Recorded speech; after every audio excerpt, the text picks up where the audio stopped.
날마다 싸운다라고 하였습니다. 누가 이길 것 같습니까? 힘센 사람이 이깁니다. 성도의 힘은 성령이 임하시면 너희가 권능을 받고, 지난 주일은 성령 강림 주일로 성령 강림에 대해서 말씀을 드렸습니다. 오늘은 성령님으로 넘치는 삶이라는 제목으로 말씀을 드리려고 합니다. 오늘 험악한 세상, 어지러운 세상에 우리가 힘을 얻어야, 성령의 능력을 얻어야 이 세상을 이기고 죄를 이기고 나를 이기고 살아갈 수가 있는 것입니다. 우리 나가노 목사님이 특별히 우리 오늘 이 시대에 희망을 불어넣는 사역을 하시는 분인데, 어린 두 딸이 자기에게 있다고 합니다. 그래서 주로 이분은 외부 강의를 많이 나가시는 분인데, 기간의 강의도 나가고 문화 강장도 나가고 교회 초청을 받아서도 가시는 분입니다. 그래서 강의를 하고 강의를 신권을 50만 원을 받아서 주머니에 잘 비상금으로 간직했다고 하는 것입니다. 그런데 집에 들어와 보니까 옷걸이 스탠드가 넘어져 있는 것입니다. 그때서야 생각이 나는 거예요. 그 주머니를 보니까 돈이 없어진 것입니다. 근데 도둑이 들어왔는가 보니까 도둑이 들어오지는 않았는 것 같아요.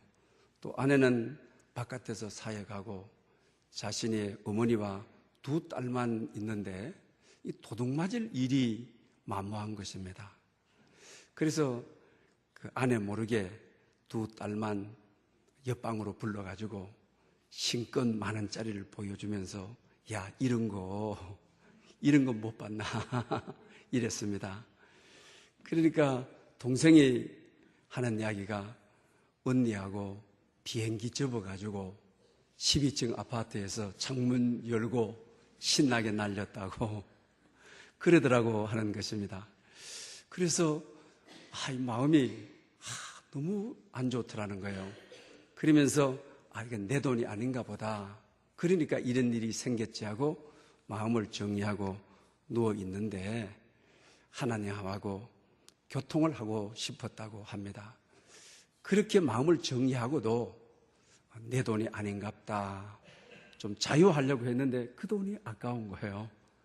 그러니까 그렇게 아깝냐, 그렇게 아쉬웠냐라고 하면서 애들이 귀하냐, 돈이 귀하냐, 또 잃어버리는 것이 귀하냐, 아직 남아있는 것이 귀하냐. 그러면서 이 강사로를 지급하고 정말 인생을 배웠다. 사람이 더 귀중하고 잃어버린 것보다 남아있는 것이 귀중하다고 하는 진리를 배우느라고 말하는 이야기를 들었습니다. 성령의 강림은 초대교회가 환난을 많이 겪고 핍박을 많이 겪고 정말 자기를 비우게 되고 그럴 때 바람처럼 불처럼 성령 하나님께서 임하셨고 또 초대교회의 핍박과 어려움을 이길 수 있는 권능을 허락해 주셨다고 하는 것입니다. 성령의 역사는 고난이라고 하는 값을 치르고 우리에게 임하는 것입니다. 특별히 여러분들도 사업을 하다가 또 가정생활 속에서 정말 어려움을 겪고 소망이 하나님께만 있고 천부의 의지 없어서 손들고 옵니다. 정말 한번 살려주십시오. 봐주십시오. 그런 가운데 성령이 임하여 성령님께 사로잡힌 여러분들이 있을 줄 믿습니다. 오늘 본문은 우리가 잘 아는 말씀입니다. 원래 예수님께서 부활 성천하시면서 사랑한 제자들에게 약속하신 성령님이 임할 테니까 떠나지 말고 기도하라고 가르쳐 주셨다고 하는 것입니다. 그 말씀 중에 대단히 죄송합니다만 지금 히타 이거 서재 앞이 상당히 힘들어 하시니까 지금 내려오고 있거든요, 지금. 아, 그래요? 그래서, 그들이 하나님의 약속을 기다리고 정말 열심히 하나님께 기도하였습니다. 그래서 성령님께서 바람처럼 불처럼 임하신 것이죠. 그래서 지난 주일은 우리가 성령 강림주일을 지키게 되는 것입니다. 그리고 오늘은 삼위일체 주일로 우리 성령의 충만한 삶에 대해서, 성령의 넘치는 삶에 대해서 말씀을 상고하고자 합니다. 여러분들이 생각했을 때는 성령님을 어떻게 생각합니까? 사도행전 2장의 초대교회는 우리가 바람처럼 불처럼 임했다. 또 성령님을 우리가 기름 부으신다 해서 기름으로, 또 요한복음 4장에서는 생수로, 또 여러 가지로 표현되고 있습니다. 오늘 본문의 성령님은 강물로, 물로 기록되고 있는 것을 보게 되는 것입니다. 오늘 본문을 통하여 우리 성령 충만에는 단계가 있음을 알게 되어지는 것입니다. 그 첫 번째, 오늘 이 본문 단계를 생각하기 전에 성령의 강물이 어디서부터 흘러나왔느냐? 오늘 본문은 문지방에서부터 성령의 강물이 흘러나왔다. 이렇게 가르쳐주고 있는 것을 보게 되는 것입니다. 요한복음 2장에 보면 예수님께서 이 성전을 헐라 내가 사흘 만에 다시 세우리라. 그러면서 주님께서 이 성전은 나의 육체를 가리킴이라고 하였습니다. 본문의 이 성전은 예수 그리스도 자신을 가리키는 것입니다. 성령님은 예수님으로부터 흘러나온다고 하는 것을, 또 성령님은 예수님으로부터 생명의 강물이 되어 생명을 회복시키는 역사가 있음을 가르쳐 주는 것입니다. 그런데 또 그거보다도 문지방이라고 하는 것입니다. 대부분 성전을 대표할 때는 제단을, 이 앞에 제단을 말하지 않습니까? 옛날에는 새벽 기도를 하게 되면 많은 분들이 제단 가까이 하면 하나님이 응답하신다 해서 제단에 올라오고 제단을 잡고 기도하는 분들 참 많이 있었습니다. 여러분, 교회 중심은 사실 제단이 아니고 문지방이라고 하는 것입니다. 시편의 시인도 그렇게 고백하지 않습니까? 세상에서 첫날보다도 내 아버지 집에 문지기로, 문지방을 지키는 이가 문지기에 있거든요. 현대 교회에서는 옛날 교회들이 아주 건의적이어서 여기 의자들, 목사님 의자, 또 기도자들 의자 거창하게 크게, 강대상도 막 어리어리하게 크게 이러지 않았습니까? 그러나 지금 뒤에 있는 의자들 다 없고, 강대상도 사실은 요사이 우리는 이렇게 고정형으로 둡니다만 고정형으로도 두지 않고 설교할 때만 강대상 갖다 놓고 강대상이 없지요. 기도자도 설교자도 순서를 안 맡았을 때는 내려가서 앉고요. 사실 제단이 아름다워지고 제단이 커지고 이러면 오히려 교회 거리가 높아지고 성도와의 친근감도 없어지게 되고, 그래서 현대 교회는 제단을 낮추고 오히려 문지방을 튼튼하게 하는 이런 모습을 보게 되는 것입니다. 예수님 자신도 오늘 성전이 자신의 몸이라고 하셨는데, 그 빌립보서 2장에도 하나님과 본체셨다, 하나님과 동등하신 분이 동등함을 취하지 아니하셨다, 자기를 비워 종의 형체를 가지셨다, 사람의 모양같이 되셨고 사람으로 나타나셨다, 죽기까지 충성하셨으니 십자가라. 예수님의 성령의 강물은 어디에서 터뜨려지느냐? 가장 예수님의 생애의 낮은 자리, 십자가상에서 인류를 대속하기 위하여 핏값을 치르는 십자가의 자리, 물 한 방울 피 한 방울 남기지 아니하시고 문지방에서 피를 흘러보내고 성령님을 흘러보내는 역사로 교회가 세워지고 오늘 성도들이 구원을 얻고 생명을 얻게 되었다고 하는 것입니다. 사랑하는 여러분, 정말 성령 충만함을 원하십니까? 그렇다면 높은 언덕이 아니라 낮은 골짜기라고 하는 것입니다. 주님의 생애에 십자가가 중심이 되는, 피 흘림이 중심이 되는, 그리고 물을 다 쏟아놓으시는 중심이 되는 성전 문지방에서 성령의 강물이 흐르기를 시작했다고 하는 것입니다.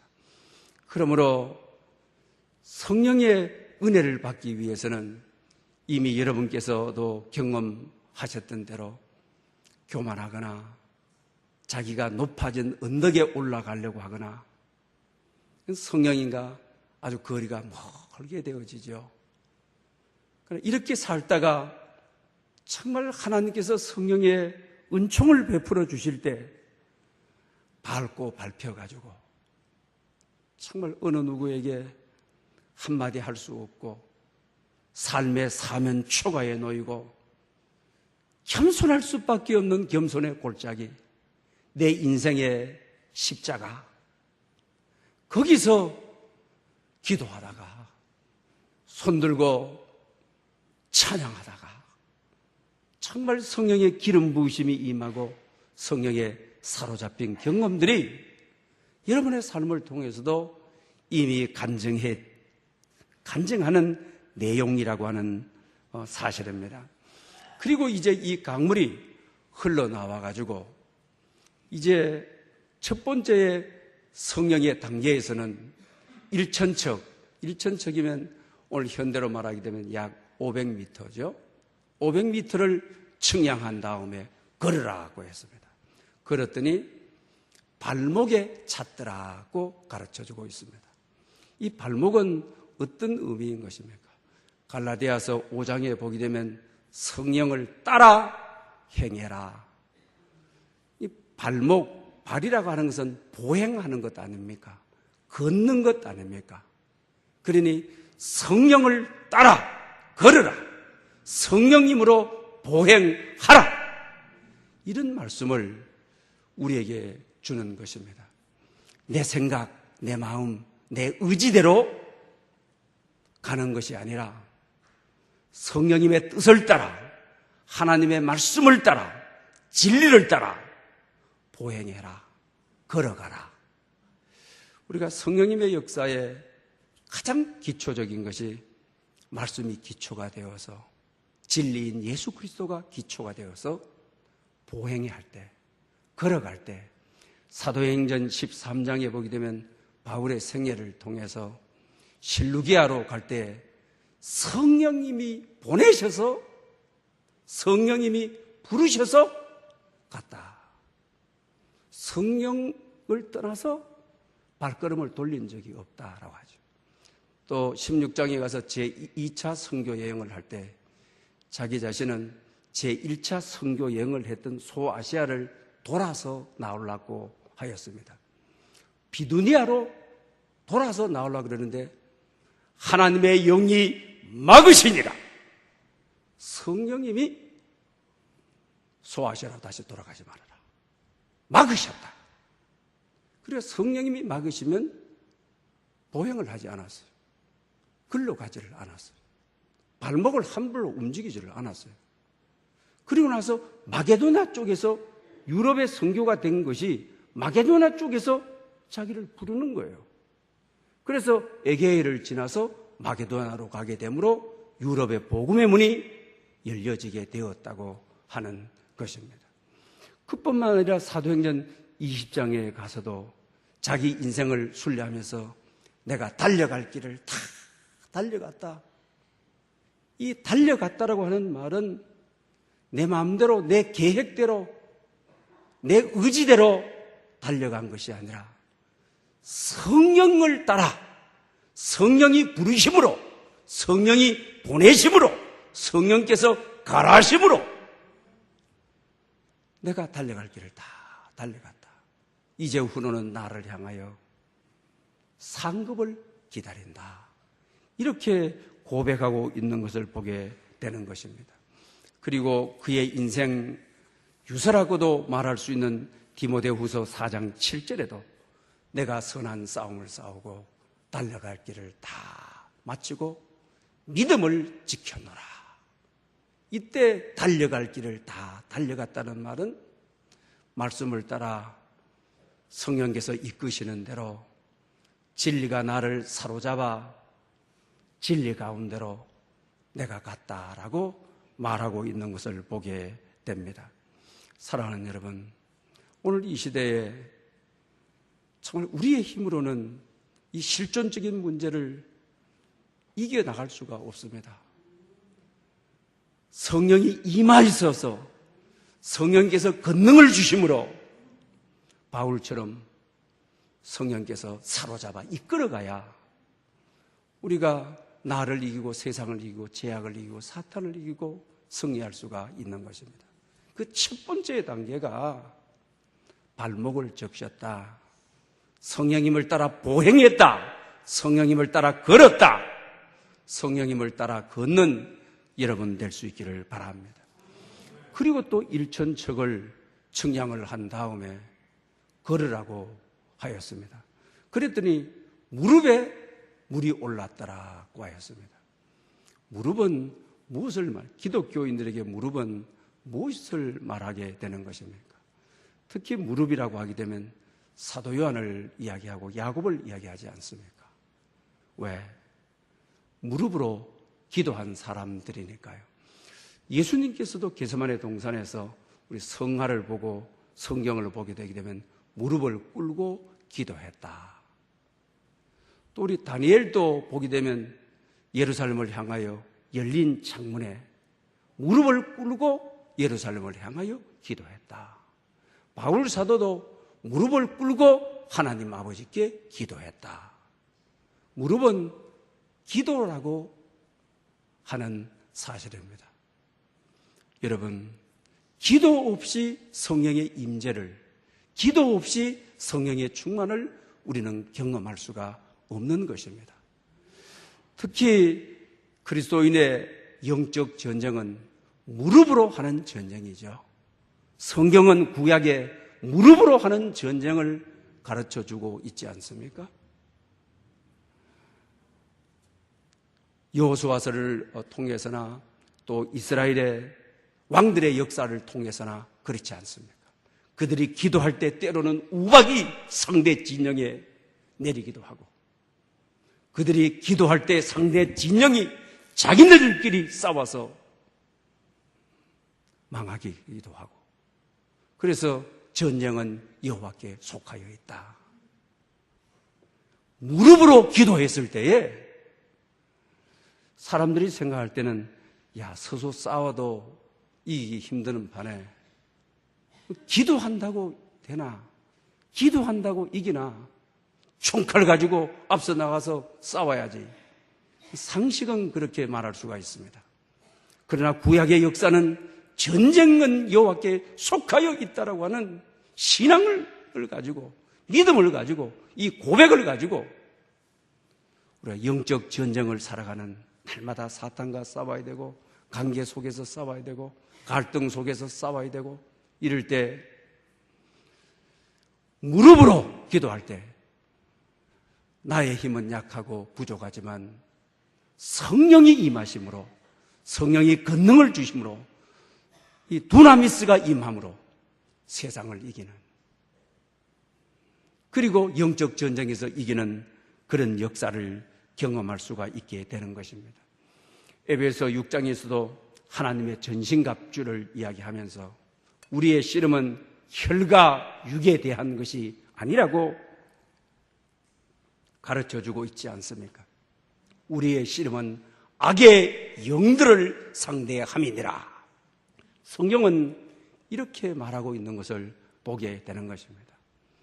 사랑하는 여러분, 우리의 기도를 무릎까지 채우는 이 성령의 강물이 우리의 기도의 수준으로 채워진다고 하는, 기도할 때 성령의 강물이 무릎에 오른다고 하는 이 사실을 우리는 잊어서는 안 된다고 하는 것입니다. 우리 노예 인도네시아 선교사가 있는데 간증을 한번 들은 적이 있습니다. 1965년 9월 30일은 인도네시아에 굉장한 의미 있는 날이라고 합니다.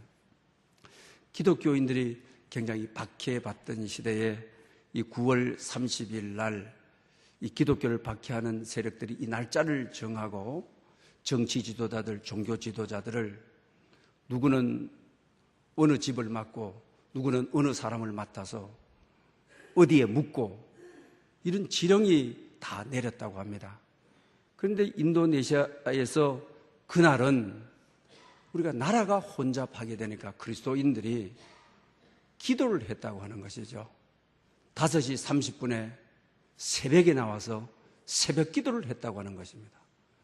그런데 이 지령을 숨겼다가 일주일 만에 지령을 내려가지고 그날은 기독교를 학살하는 날이었는데 기독교인들이 전부 다 민족과 나라를 위해서 교회에 가서 새벽 기도하고 하나님께 부르짖는 것입니다. 지령을 받아서 그 집을 찾아가니까 기독교인들이 다 없는 것이죠. 그래서 기독교인들이 그때 학살을 피할 수 있었다는 것은 정말 새벽 기도, 하나님 앞에 기도 때문이었다라고 간증하는 것을 들었습니다. 그리고 나서 여러분 인도네시아는 대부분 이슬람권에 속하여 있지 않습니까? 그 당시 이슬람 지도자들이 많이 죽었다고 하는 것이죠. 그리고 나니까 기독교인들은 많은 사람이 죽지 않은 거예요. 그런데 또 다른 종교의 박해가 오고 또 정치적인 지도자들의 박해가 오니까 기독교로 다 또 찾아오더라고 하는 거예요. 그러니까 9월 30일은 기독교인들은 원수도 받아들이고 다른 종교도 받아들이고 마음을 넓게 해가지고 그래서 1,400만 명이 그 해에 되어버리는 놀라운 기적을 가져왔다라고 하는 이야기를 들은 적이 있습니다. 기도는 이런 능력이 있습니다. 기도는 우리를 보호합니다. 기도는 성령 하나님께서 우리를 안전하게 지키시는 것입니다. 우리 한국교회도 6.25 이후에 새벽 기도가 활발하게 역사가 나타나서 우리 새벽 기도를 통한 한국교회의 여러 역사들을 우리는 잘 알고 있습니다. 여러분, 삶이 힘들 때, 삶이 지칠 때, 또 삶에 병들 때, 이 새벽 기도는 하나님의 능력이 작동하고, 복음이 작동하고, 말씀이 역사하고, 성령의 기름 부음이 넘침이 있는 것이 새벽 기도라는 것입니다. 그래서 성경은 새벽을 깨우리라고 말합니다. 새벽에 내가 도우시리라고 말씀하고 있는 것을 보게 되는 것입니다. 새벽부터 주님과 동행함으로 성령 충만한 삶을 경험하는 여러분 될 수 있기를 바랍니다. 그 다음에 또 1,000척을 청량한 다음에 걸으라고 합니다. 그랬더니만은 이 강물이 허리에 올랐다라고 합니다. 허리는 뭘 하게 되는 것입니까? 힘의 적소를 말하지 않습니까? 유도 선수라든지 씨름 선수들 우리 보지 않습니까? 그때 지게 되게 되면 아나운서가 뭐라고 하는 것입니까? 허리를 잘못 사용해서 졌다. 씨름 선수들 주로 그러잖아요. 허리는 아는 대로 힘의 원천이고 힘의 적소라고 하는 것입니다. 그러니 지난주에도 우리 사도행전 1장 8절을 통해서 오직 성령이 임하시면 너희가 권능을 받고 이 어려운 시대에 성령 하나님께서 우리가 당하는 모든 일들, 직장이면 직장, 가정이면 가정, 이와 같은 때에 성령이 충만히 임하여 권능을 주셔야, 파워를 주셔야, 능력을 주셔야 성령의 능력으로 죄를 이기고 사탄을 이기고 시험을 이기고 환난을 이기고 그렇게 되어지는 것이죠. 창세기에 야곱이 형 에서를 만나야 되는데 형리에서는 너무 원한을 가지고 있습니다. 야복강 나루터기에서 천사와 씨름하게, 기도하는 씨름을 하게 되는 것입니다. 그때 힘을 써야 되는데 한도뼈를 꺾어버리게 되는 것이죠. 이 말은 너 깨로, 너 지식으로 네가 계획한 것 가지고 형의 분노 끓는, 저 불 끓는 너를 향한 증오를 감당할 길이 없다. 아무리 내가 계획을 짜고 아무리 형의 마음을 알고 사람을 미리 보내고 선물도 미리 보내고 하지만 너 방법으로는 안 된다고 하는 것이죠. 한도뼈를 꺾어버리고 지금부터는 야곱이라 하지 말고 이스라엘이라 해라 라고 말하지 않습니까? 이제는 하나님의 능력을 덧입어 성령의 권능을 덧입어 내 지혜가 아닌, 내 방법이 아닌, 내 기술이 아닌 성령이 임하시면 권능을 받고 하나님의 권능을 받아 나갔습니다. 성령 충만해서 나갔습니다.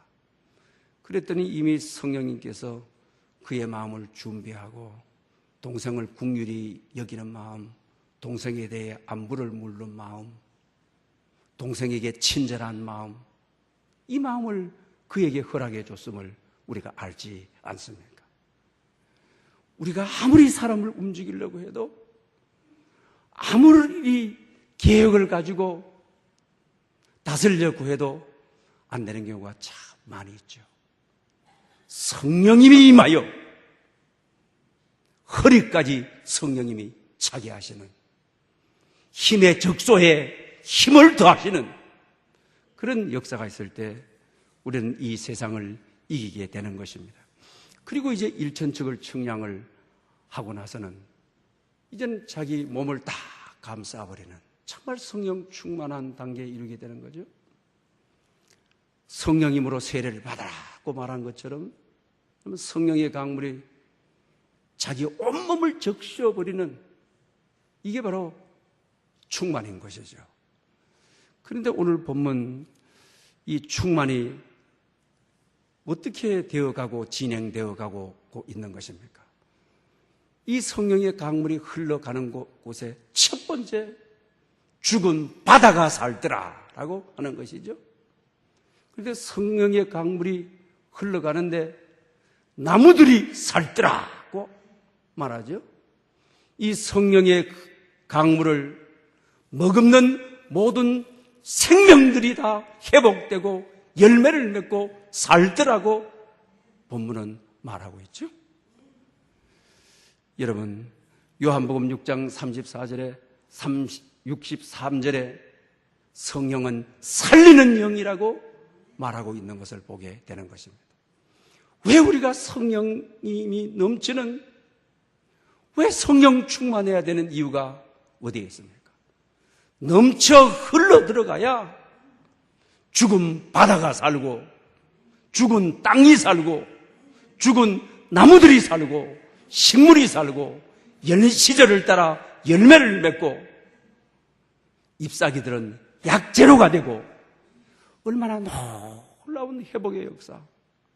사랑하는 여러분, 오늘 우리 한국교회가 얼마나 많은 비난을 받고 있습니까? 어디 가서도 교인이다, 목사다, 장로다 말하기가 부끄럽지 않습니까?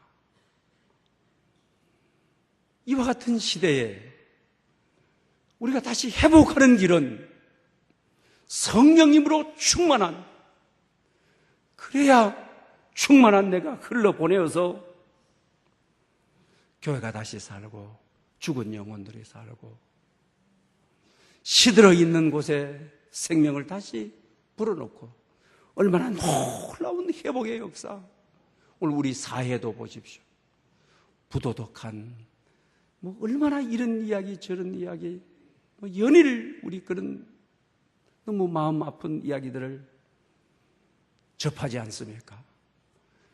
부도덕한 이 사회와 이 땅을 살리는 성령의 강물이, 살리는 영이 흘러들어가서 우리 사회를 비옥하게 하고 우리 사회를 따뜻하게 하고 생명을 약동하도록 하고 남북의 관계 하루하루 얼마나 우리가 긴장스럽게 하고 또 이 북미의 정상회담 얼마나 우리 마음을 조이게 하고 웃게 했다가 너무 힘들게 하고 어쩌나 싶고 할 때 우리 교회가 우리 성도들이 성령이 충만하여 흘러넘쳐 이 땅에 흘러보내므로 저 북녘 땅에 흘러보내므로 생명이 오늘 본문처럼 약동하는 생명의 놀라운 역사의 회복의 역사가 있는 그리고 나무들이 치유되고 잎사귀들이 다